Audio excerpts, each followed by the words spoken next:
How do you turn a concert into a musical, into a film, into a book? Singer, songwriter, artist, and author David Byrne will be here to talk about his latest project, American Utopia. And how did the case of Sharonda Jones, a single mother sentenced to life in prison without parole, change the life of a young law student forever? Brittany Barnett will be here to discuss her book, A Knock at Midnight, a story of hope, justice, and freedom. Alexander Alter will have an update from the publishing world. Plus, our critics will join us for the latest in literary criticism. This is the Book Review Podcast from the New York Times. It's November 13th. I'm Pamela Paul.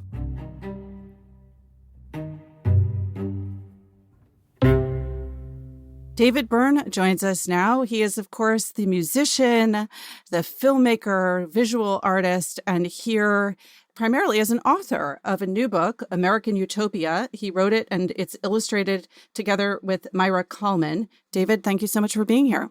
Thank you. This is obviously tied to a larger project, began as a concert tour, then a Broadway show, now a film directed by Spike Lee, and simultaneously a book. Can you talk to us a little bit for those who aren't familiar with American Utopia, which I feel like I don't know who those people are at this point, but tell us about how you conceived of the project and the various forms in which it's appeared. And was it all known from the beginning that it would be in these multiple formats? Okay, going backwards, no, it was not conceived from the beginning that it would be all these multiple formats. I didn't imagine in the beginning that it would end up on Broadway, that would be filmed. So one thing leads into another. Okay, so in the beginning, I wanted to see if I could do a show where all the band members were mobile. I thought the technology might have arrived where that would be possible. And it also required that I would have a sufficient budget, because that would mean I would have to turn, say, a drummer into 6 different players, all playing drums and percussion instruments, kind of like a drum line or a samba school or something like that. And I realized, okay, that's more personnel.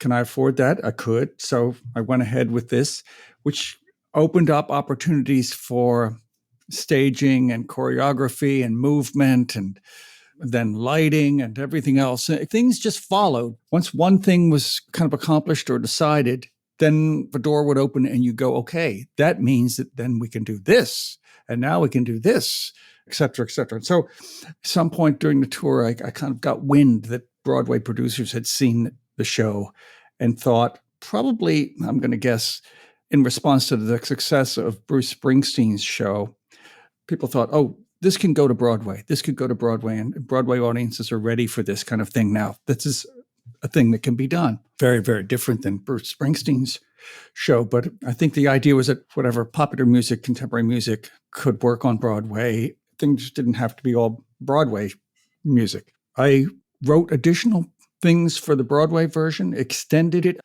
reshaped it. I knew that a Broadway audience would kind of come with different sets of expectations, but also kind of an opportunity for me to talk more, to kind of shape the show in a different way, kind of address things that you may not address in a concert tour where people basically just want to dance and have a lot of fun. The director, Alex Timbers, was helping out, and he said, David, you could maybe have a drop curtain here. And that in a certain kind of way, when the audience is coming in and they're just staring at the stage and the curtain is down, in some ways you can have an image that sort of prepares them in a little bit, in a way, for what's coming. Enter Maira Kalman. Yes. And Alex showed me kind of an old graphic that he probably got off the internet that was sort of like the 50 states and what each state is known for. and this was maybe done like in the 40s or 50s or something like that. It looked like a school thing.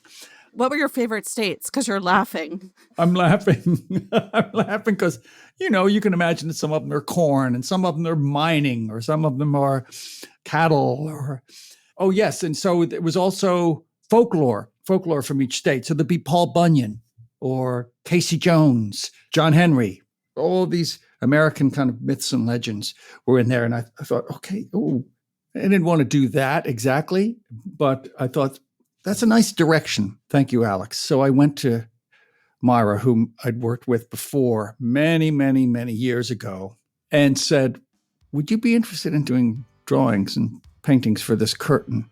You worked with Maira Kalman back in 1987 on a picture book called Stay Up Late. That was, of course, the lyrics from that song from the album Little Creatures. Cute, cute, little baby, little feet, little toes. Now he's coming to me, crawl across the kitchen floor. Baby, baby. She had done a backdrop once, I think, might have been a dance performance. So this was not completely out of her wheelhouse. She kind of knew that. So, and I showed her the American folklore map thing. And I said, yeah, I want to kind of represent the kind of diversity and humanity of what we're referencing in this show. And so she started working on it. We traveled up to Yonkers where the thing would be laid out and printed and went through all this technical stuff. And we were both thrilled with the result. Then had the idea, well, let's take this curtain and turn it into a book. Yes, let's turn this into a book. And the original idea was, could we do this really quickly? And should it be a poster or a little book or what should it be? Could we make a little souvenir item? If people kind of love these drawings and like the way that it kind of, in some ways, embodies what the show is about, maybe they'd like to have something like that to take home. And, well, these things take a little longer than maybe we thought. And, of course, the show kind of went on hiatus because another show was coming in. And then the pandemic hit. But here we are with the book that Alex Kalman designed, pairing Maira's drawings with some of the things I say in the show, little snippets of lyrics. And it works really well. It really does capture a lot of the feeling of the show. So if Alex Kalman did that original pairing of your lyrics together with Maira's drawings, where were you in this process in terms of, did you come in and say, well, actually, let's not do that line, let's do this one, or let's pair these words with this drawing, or how did you work on the project? I knew Alex mainly through his museum project, the tiny little museum on, I think, Cortlandt Alley. It's a museum in an elevator shaft, and it's really good. You tell people what it is and they go, huh? And then you go, it's really good. Yes. So at that point, I was really enjoying what they were doing, the pairings they were making. And I think Maira did some extra drawings for the book to make it graphically kind of flow better. My only comment at some point was make sure you preserve the diversity that we see on stage. Make sure that happens in the book as well. In the show, you start out on stage alone. And of course, you end out there, all of the band members among the audience. There's this real, not just connection, but almost unity that exists between the people who were once on the stage, including you, and the people in the audience. And I'm curious if you thought about, well, how do you capture that kind of intimacy and connection in a book form? Or do you even try? Well, it's never going to be the same. You can't kind of duplicate things from one medium and just transfer them to another. But I think with what Maira and Alex have done, I guess my words help a little bit. They've captured a lot of what that feels like. You're a songwriter, a performer. You have your choice of art form and medium. And I'm curious what it is that draws you to writing a book, as say writing a song or working on a film or TV score. What's the appeal? The appeal comes from trying to be honest about the medium that you're using to convey something, or trying to use the best medium to convey whatever it is you're trying to communicate. In some cases, that might be an essay, the idea you want to convey, whether it's about politics or policy or some sort of idea. It might be best conveyed in an essay, and you might think that's not something that you can write a song about.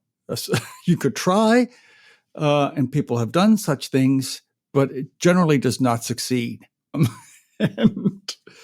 But there's things that a song can do that other mediums can't do.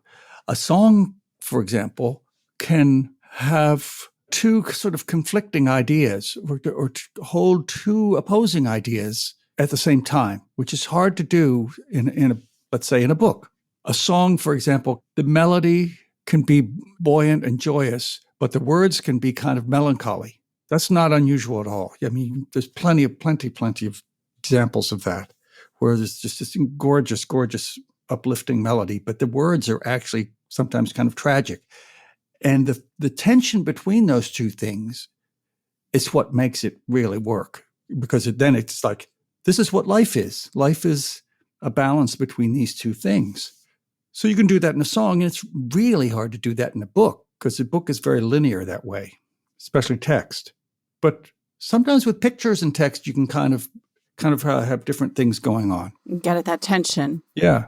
You know, it reminds me of something I heard you say in another interview, talking about a song that you wrote, and the lyrics were about people coming into your house. And this was a song that was then reinterpreted and sung by a group of, I think, music students in Detroit, or a musical group in Detroit. And that you were saying in this interview that when you sang it, it had this, the way that you sung it, it was like, oh no, people are coming into my house and sort of intruding on me. But that when they sang it, it was like this incredibly welcoming, totally different mood, that they interpreted the words to have this very different take. That really struck me, that the same song interpreted as just slightly differently can have a very, very different meaning. One of the reasons I bring that up, too, is because, of course, in this show, you sing a song written by Janelle Monáe that's gotten a lot of attention. Walter Scott, say his name. Walter Scott, say his name. Walter Scott, say his name. Walter Scott, won't you say his name? Jermaine Reed, say his name. Jermaine Reed, say his name. Jermaine Reed, say his name. Jermaine Reed, won't you say his name? And now let's hear your version of that Janelle Monáe song. Walter Scott, say his name. Walter Scott, say his name. Jermaine Reed, say his name. Jermaine Reed, say his name. Jermaine Reed. What did you want to bring to your interpretation of this piece? To be honest, I didn't feel like I wanted to interpret it that much. I wanted it to be pretty faithful to what she had done. I felt like not enough people had heard that. This deserves to be better known. It's such an amazing thing that she did. I love a drum line, and that kind of thing that she's referencing with all that percussion comes out of kind of the football and drum line traditions in the South. So as I thought, what's going to be different is maybe not so much the music as the fact that I'm the one saying it, and the whole band is doing it. And so it probably does change the meaning a little bit, having this slightly older white man doing this song rather than a younger Black woman. It gets to the theme of the show, the sort of interconnectedness and human community and unity across those 50 states. The other major thing that to me comes across in American Utopia, both the show and the book and the movie, is the joy and optimism. And to me, that feels very out of sync with our times. But I know that your work in recent years, from your website, Reasons to Be Cheerful, to this project, has really focused on that. And I wonder if you could talk a little bit about the reasons behind that. Some of that is self-therapy. It's easy to fall into anger and despair and anxiety, given what we can read in the papers every morning, all the stuff we're barraged with, and our natural inclination to be sort of more attracted to bad news. And I thought, let me see if we can begin by helping myself, by finding instances where maybe things are not as bad as you think they are. And I started to find a surprising number of those things. And so I thought, I'm going to start posting these and making them so that other people can be aware of this, and maybe it'll help them as well. When things seem completely hopeless, you just become paralyzed. You can't move forward if you think things are just horrible. But you can be realistic. You cannot have a kind of Pollyanna kind of idea.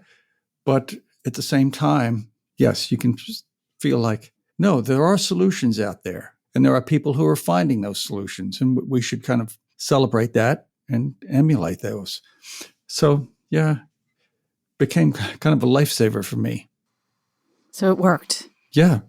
It's a constant struggle, though. I was going to say that the pandemic is something that has made a lot of people feel kind of stuck, literally, metaphorically. And I'm curious if it's affected your creative processes in any way, positive or negative. Oh, yes, it has. It's had a huge effect. Yes. I have not written very many songs during the pandemic. You would think it would be a perfect subject because it's kind of pulled back the curtain on a lot of things and made us kind of look at our lives in a different way.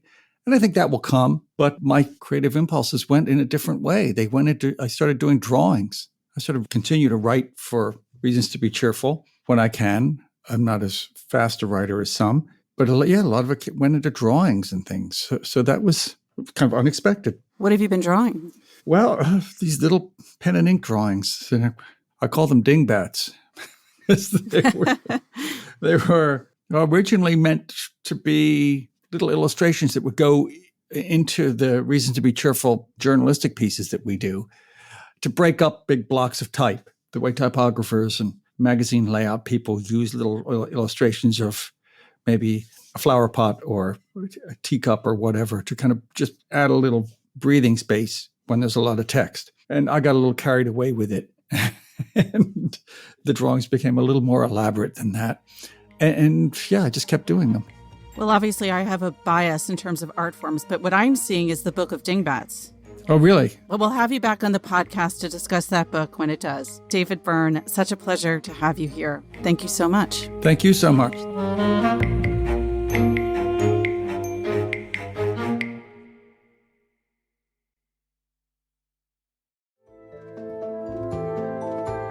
Regular listeners of the podcast will know that we're getting close to that time of year when we announce our 10 best books, which is a very exciting time. You'll be able to hear it, of course, on the podcast November 27th. But if you want to hear it earlier and live, as in Zoom Live, you can sign up for a virtual event that will be held on November 23rd for New York Times subscribers. If you'd like to be there, albeit virtually, go to timesevents.nytimes.com to RSVP. My colleagues and I will be doing our usual thing, talking about the books that made the list, as well as getting a chance to wax rhapsodic about our personal favorites that didn't quite make the cut. This is one of our favorite podcasts and events of the year, so look forward to seeing you there. Brittany K. Barnett is the author of a new book. It's called A Knock at Midnight, a story of hope, justice, and freedom. She is also a lawyer and the founder of several organizations, including the Buried Alive Project, Girls Embracing Mothers, and Milena Rain, LLC. She joins us now from Dallas, Texas. Brittany, thanks for being here. Thanks so much for having me. So this is a very multi-layered story. It's your own story. It's the story of a woman named Sharonda Jones, and it's also a larger story about criminal justice in this country. How did you kind of figure out what shape the book would take? Because it's sort of part memoir, but it's also a larger story, and it's a kind of close look at this individual, Sharonda Jones. Yes, I knew that I wanted to use the book to tell the truth about racial inequality in this country and just how the nation's prisons are disproportionately filled with people of color. And I wanted to tell the truth about the human beings locked in America's cages. The human element is just so often ignored, but it's critical to drive impactful change. And to do that, I knew I had to tell these stories. And I just really wanted the readers to meet Sharonda and the other clients I talk about in the book and be impacted, honestly, the way that I was when I met them in person. And did you know that you would include your own personal story, your family story? That wasn't the plan at first when I began writing. And honestly, I didn't even think about it. And as I started talking with mentors and just people helping to guide me along the way, they were just encouraging me to tell my story as well, that it was a crucial part of my journey. And so I became really more open to that and went from there. All right. We'll go back to that part of the story, but I want to start with Sharonda Jones because that's where you really begin your book. Tell us a little bit about Sharonda and how you came across her story. Sharonda Jones, she reminded me so much of myself. When I came across her case one night in law school, in the law library, as I was researching a paper for critical race theory. And I wanted to really humanize my paper. I wanted to give a heartbeat to all the legalese and all the policy. And when I came across Sharonda's case, it just touched at my soul. She was so familiar to me. Like my mom, you know, like me. Sharonda grew up in a small town just like me in East Texas. And she was just a regular person. And so she was just as familiar to me as my own reflection in the mirror. She made a mistake, a mistake not so different than ones I had made as a teenager. And she was serving the second harshest punishment imaginable in America, and that was life without parole for her very minor role in a federal drug case. How did that happen? Let's go back to the drug trade itself, to sort of what her role was, because she was really an intermediary. How did she get involved in that? And then let's take it from there and talk about why she ended up with that very strict punishment while the supplier and the buyer both got off with less than 8 years. Sharonda had dreams, goals, and ambitions. She was an entrepreneur. She owned her own small hair salon and her own small burger joint in the small town. And she was just surviving. She was taking care of her quadriplegic mother, her daughter. And then she made a mistake. She needed extra money. And so she connected two drug dealers that she knew and drove drugs up the interstate between Dallas and Houston for these drug dealers, for which she very nearly paid with her entire life. Why did she get that very severe sentence and the other two got off with such little time by comparison? Sharonda, number one, she utilized her constitutional right to go to trial. And unfortunately, with that comes what we call in the legal world the trial penalty. The government is going to come after you with everything that they have. Why is that? It seems with the trial penalty, they get frustrated, for having to use their resources and time to go to trial and prosecute these cases and prove beyond a reasonable doubt, the elements of the crime. It seems very frustrating for them. And we see it across the country. This trial penalty is a real thing. And if you're not pleading guilty and you're going to trial, it often comes with very, very severe and stiff penalties. So this is the result of not accepting just a quick plea bargain and moving on. Absolutely. It's a result of that. And it's a result of the catastrophic failure of the war on drugs and the harsh punishment that was implemented through that law in shape of the 100-to-1 ratio, honestly. And what that means is there's a disparity between crack cocaine and powder cocaine sentencing. And I could have 5 grams of crack cocaine. You could have 500 grams of powder cocaine, and we would receive the same sentence in prison.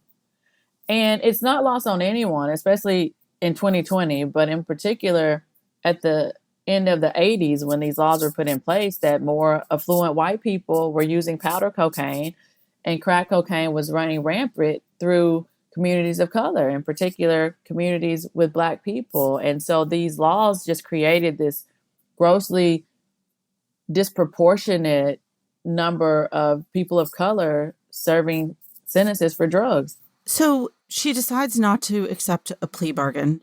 She decides to go to trial. What was her thinking? What was she going to argue in front of the judge?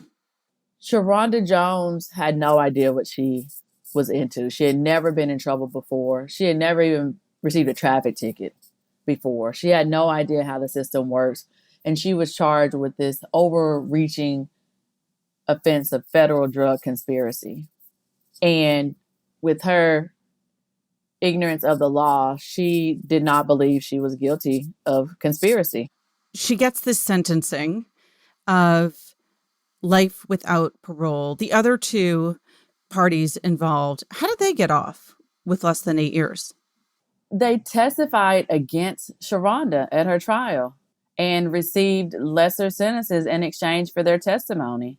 So you have a case here where the drug supplier, who admittedly trafficked multiple kilograms of powder cocaine, testified against Sharonda Jones, who was trafficking drugs for him. And she received a fundamental death sentence, and he received less than 10 years in prison. All right, so you read about this case as a law student in the library. Ultimately, you get involved with it. How did that happen? I mean, did you reach out to her right away? How did you become involved in Sharonda Jones's case? I reached out to her right away. Her case just tugged at my soul. And I had experienced the incarceration of my own mom.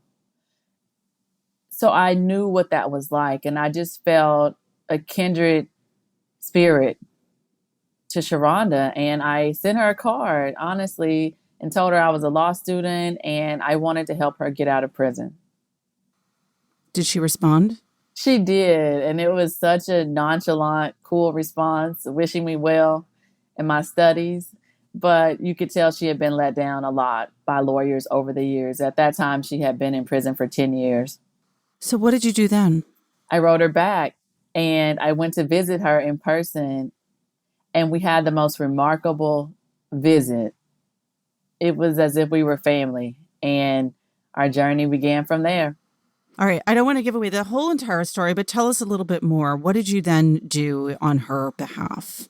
I began to try to get Sharonda Jones out through the courts. I graduated law school and went on to practice corporate law. So I was literally moving deals by day and working on Sharonda's case pro bono at night, and just started getting so frustrated because every avenue I tried through the court, we were blocked. And I began to just feel like, as lawyers, we are forced to work within the bounds of laws that are just outside the bounds of moral consciousness. And there was absolutely no way for Sharonda Jones to receive relief from her life sentence through the court. And so from there, I came across what would be Sharonda Jones's only hope for freedom. And that was executive clemency from the president. And so we began the journey of trying to plead to President Barack Obama to save Sharonda Jones's life. I'd love for you to give us an example of one of the egregious ways in which you felt that our own justice system perpetuated injustice. You talked about the racial bias inherent in the discrepancies between crack cocaine and powder cocaine. What's another example? Another example is when I was trying to get Sharonda out through the courts. The laws were beginning to change. There was a change in attitude about this crack cocaine and powder cocaine disparity and how just unfounded and racially biased it was. And so as the laws were beginning to change, I was getting excited. Sharonda was getting excited. Now we have a way to get her through the court. But then we find out those laws aren't retroactive. So that's another way that we find ourselves at a crossroads. And so we have people serving life sentences today under yesterday's drug laws. All right. I want to step away from Sharonda's story and go back to your mother's story because you brought that up. And you said at the beginning that initially you didn't intend to write about that. Were you scared to write about your mother's story? Were you protective? What were your feelings around digging into that as part of this book? I was very protective. You know, my family is my greatest source of inspiration to this day. They mean everything to me. And going back to write about my story would mean that I would need to look deep within myself and deep within my past. And I knew that if I was going to write about myself, I was going to tell my story in the purest, most authentic way. And that would open up to the world the fact that my mother suffered from a very severe crack cocaine addiction, the fact that my mother had gone to prison, and loving my mother the way that I do. I was very protective of that. What was that like for you growing up? I honestly had a very happy childhood. It was devastating, of course, growing up with a mother with a growing addiction to drugs, because as a child, you're seeing disaster unfold a tiny arm's reach away, and you want to fix her. I wanted to fix her and help her and save her, and not realizing as a child that that wasn't my burden to bear, and I couldn't fix her. But even with that, my sister and I knew that my mom loved us. We knew that our family loved us. And I even opened the book with an excerpt from the Nikki Giovanni poem, Nikki Rosa, in which she writes the line, "Black love is Black wealth." And they'll probably talk about my hard childhood and never understand that all the while I was quite happy. And that quote from that poem just resonated so much with me. My family is my heart and backbone, and I am because they are. Were they in part the inspiration, the motivation for you to go to law school to begin with? They always encouraged me to go after my biggest dreams. And I had always wanted to be a lawyer. As a little girl, I wanted to be like Claire Huxtable from The Cosby Show. Growing up in my small piece of rural East Texas, there were no lawyers in my community, and there certainly weren't any Black women lawyers. And so I kind of lost sight of that dream until I got older and just had life experience to realize I could accomplish this dream. And my family poured into me, and encouraged me along the way. And, that's another reason I wrote the book. I want all the little Southern girls and Southern girls of color, with big lawyer dreams or whatever their big dream may be, to read my book and hopefully see themselves in me and know that they can do anything. I want to go on to talk about one of the organizations that you founded, Buried Alive, which is quite a name. How did that come about? And tell us about that name. The Buried Alive project came about early 2017. In 2016, I had resigned from my corporate job to really follow my passion to transform the criminal justice system, and wasn't sure which direction I should go. But seeing by then, President Barack Obama had graciously granted clemency to Sharonda Jones, and seeing how she and my other client, Corey Jacobs, had kind of this survivor's remorse because they were now free, but they had left behind so many people in prison that they knew were just as deserving of freedom as they were. And so we linked arms, and together, Sharonda and Corey and I co-founded the Buried Alive Project to provide pro bono legal representation for people serving life sentences under these outdated federal drug laws. And we work to end the policies that put them there. And so the name of Buried Alive is just that. These people are set to die in prison. I just want to say at this point, 7 of your clients have won clemency from President Obama. So clearly a success to date. Do you plan to keep writing about your work? I do. I really think it's important that we tell our stories, that we tell our own stories, because history shows the dangers when we leave that task to someone else.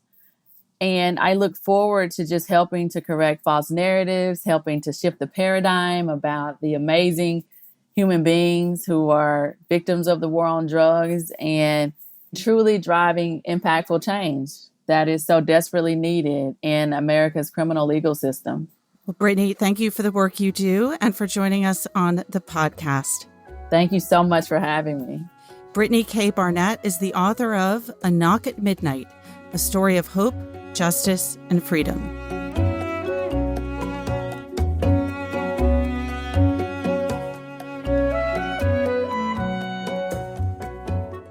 Alexandra Alter joins us now with some news from the publishing world. Hey, Alexandra. Hey, Pamela. You've got some big news today. Yes, we are entering what is turning out to be a huge season for publishing news. There's the Booker Prize and the National Book Awards are coming up next week, and the long-awaited memoir from former President Barack Obama, which is shaping up to be probably among or perhaps the top-selling presidential memoir of all time. And it's going to provide, hopefully, a huge boost to booksellers who've really been struggling this year with the pandemic and shutdown.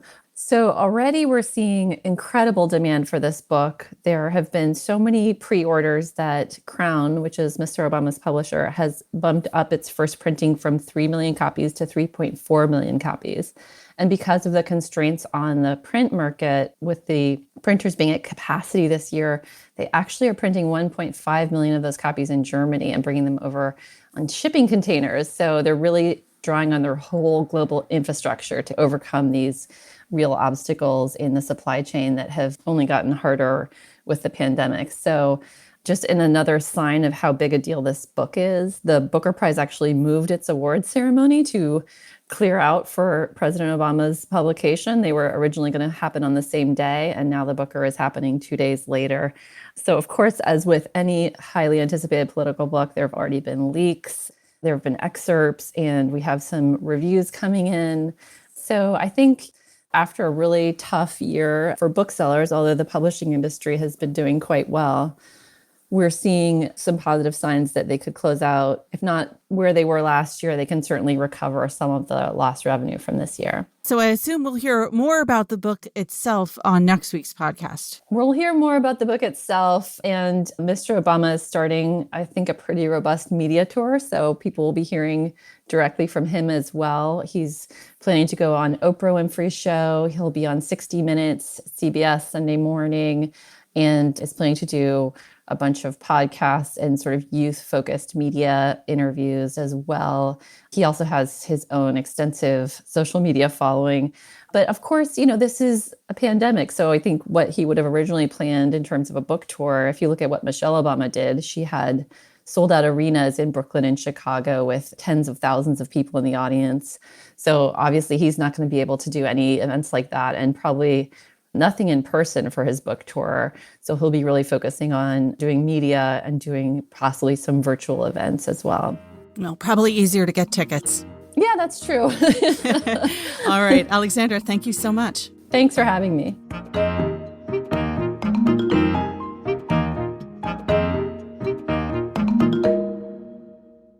Joining us now are critics Jennifer Salai and Parl Sagel. Hi, guys. Hi, Pamela. Let's talk about what books you all reviewed this week, starting with you, Parl. I reviewed a book called The Walker by Matthew Beaumont, and it's a history of writers walking and sort of links between movement and creativity. These kinds of books are generally catnip for me, and I will read almost all of them. And I didn't mention this in the review, but I actually injured myself randomly. I'm very clumsy, and so I've been kind of bedbound for the last, I mean, not as if I'm not always pretty bedbound, but even more bedbound this week and the last. And reading this book about sort of the history of walking and writers' long associations with walking was bittersweet. You know, I long to be out there and up and around, but it's in many ways it follows a very similar trajectory that many of these books take. You know, it talks about, you know, Dickens, who used to walk. He used to think nothing of walking, 30 miles into town for breakfast and walk all night and composing, and Twain, who was a compulsive pacer, Virginia Woolf.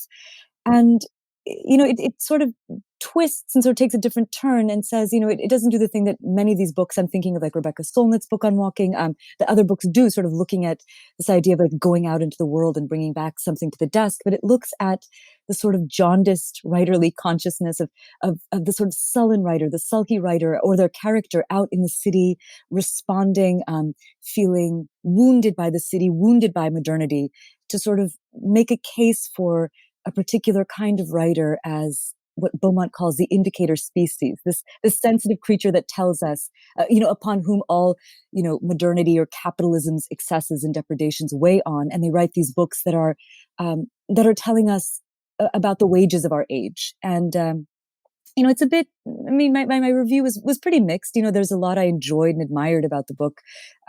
Its abundance, its amplitude, it reminds you of the city. But I think he skirts some important questions. He wants to also look at how we walk now. How do we walk now? We walk hunched over our iPhones and in these cities that have been taken over by these corporate behemoths that are unwelcoming to us. But, I wanted him to ask more questions, I think, about who the city belongs to. The city has not always belonged to everybody. The public space, it's a concept that applies only to a particular kind of citizen. And he sort of dodges some of the more, these naughtier questions, but otherwise, I think it's a really interesting and kind of in many ways original addition to this genre.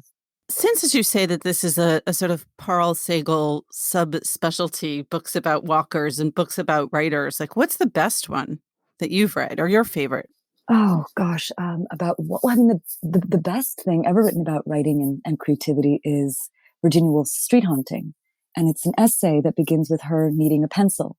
And so she goes out and she talks about why it's important to walk in the city, what it means for women specifically to walk in the city. I think she has this great line about you leave this self that's encrusted with obligation at home and you can slip into being something else and someone else. I think that's the most beautiful book. Baudelaire writes beautifully about walking in the city. And I think it's upon a lot of his writings that Beaumont depends. Rebecca Solnit's book Wanderlust is also a book that I used to really, really enjoy. She has a line in it that, some problems can't be sorted out at the desk. You have to actually physically walk and think through them. And she has lots of interesting parallels between the rhythm of walking and the rhythm of thinking and of prose that I still return to and think about. And when I'm not sort of nursing my wounded foot and ego, I do find that walking is a very helpful thing to do while writing.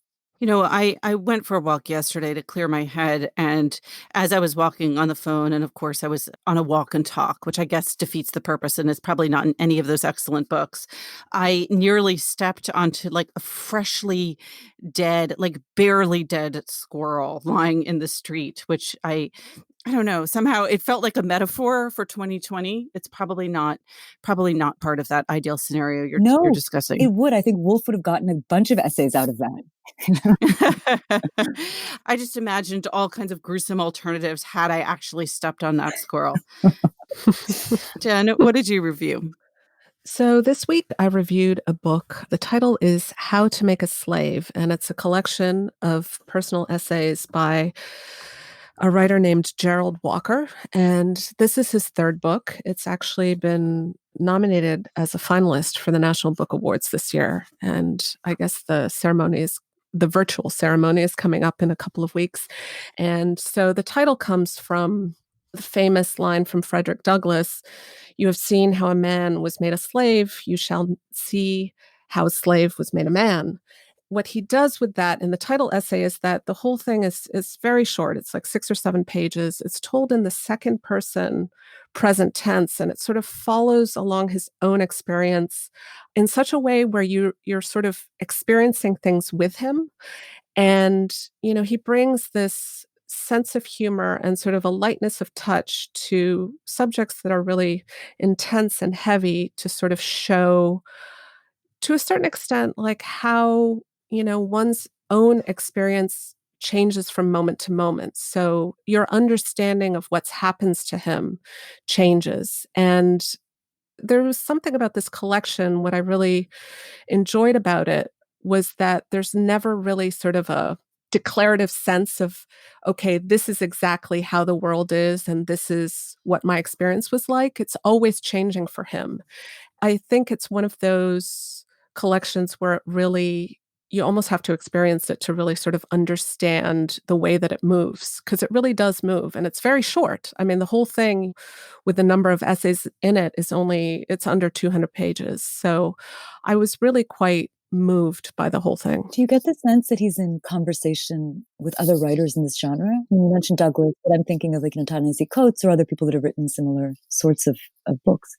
Yeah, I mean, it was interesting because I would say that the quality of these essays, even though they are essays, they almost read like short stories. I mean, they're very much, they're very tightly personal. There is sort of a sense of what's going on in the larger world. I mean, that's also something that infuses it. But you also get the sense that he's constantly thinking of how the ending, rather than sort of summing up his experience, it sort of opens up to new possibilities.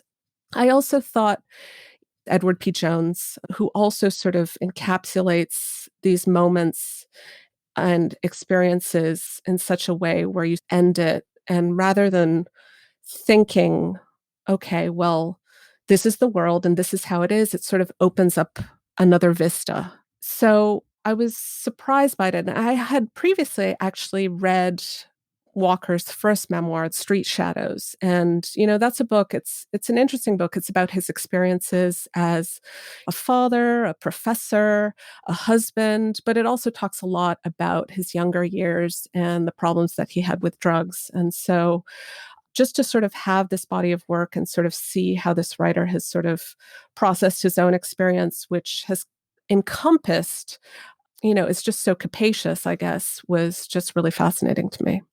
So I want to pick up before we end on a conversation we had a few weeks ago about people we would love to hear read aloud their own audiobooks, people who dead or alive. And that conversation began with a question from one of our listeners. And after we had that conversation, I got a number of emails from listeners wanting to offer up their own suggestion. And I thought I would share a few of those letters here. So Jen, you were talking about a National Book Award finalist. Nathan Dees recommends a National Book Award winner. He writes, I heard your recent conversation about audiobooks and wanted to add that Elizabeth Acevedo's The Poet X is an incredible audiobook. Since the book is told in slam poetic meter, Acevedo's read provides such a powerful performance of the text. It's also not the longest audiobook, weighing in at just 3.5 hours. I highly recommend for your listeners of teen and middle years, but also adults interested in experimental storytelling and poetry. All right, I'm going to give you another one. This one comes from, this is actually a very long email with many excellent suggestions. So I'm only going to read a few of them. This is from Eric Sirota. He says, since I save up my NY Times book review podcasts and listen to a few while I walk around Vienna on weekends, speaking of walking, let's walk in Vienna, Pearl, can we? That sounds very nice right now. I'm just going to list a few of the books he talks about. He says the first audiobook he bought was a collection of Philip Roth stories in 1998, which he read while spending a few weeks in Romania and stopping in Budapest. He also recommends Kapsa Kasabova's Border, which is a book about the Bulgarian, Greek, and Turkish borderland. On the back roads of Bosnia and Herzegovina, he listened to Jefferson Mays reading Alexander Hammond's The Lazarus Project, Julian Borger's The Butcher's Trail, about chasing war criminals after the Balkan Wars. I don't know where he listened to that. He says even better was listening to Tim Butcher read The Trigger, his story of Gavrilo Princip and his ill-started journey to Belgrade. I want to listen to all of these books while being in these places. The next person who wrote was Leif Jensen. He says, my 2 cents on great audiobooks are 2 by James McBride, Deacon King Kong, and The Good Lord Bird. The books are read by Black artists that really capture these moments in history.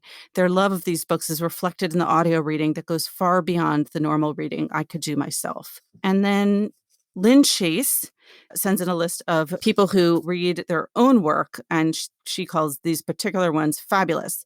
Bill Bryson, Oliver Sacks, Sarah Vowell, David Sedaris, and Stephen King, especially his book on writing. And that's from Lynn Chase in Seattle. So I just thought I would share some of those to give people who want to get started on audiobooks some fresh ideas. I mean, my version of that email is sort of like, I guess I listened to this on the couch, this one in the chair, this one on the bed, this one while cleaning. But no, that was a lovely email. Let's run down the titles that you each read and reviewed this week, starting with you, Pearl. I reviewed The Walker by Matthew Beaumont. And I reviewed How to Make a Slave and Other Essays by Gerald Walker. Remember, there's more at nytimes.com/books. And you can always write to us at books@nytimes.com. I write back, not right away, but I do. The Book Review Podcast is produced by the great Pedro Rosado from Headstepper Media, with a major assist from my colleague John Williams. Thanks for listening. For the New York Times, I'm Pamela Paul.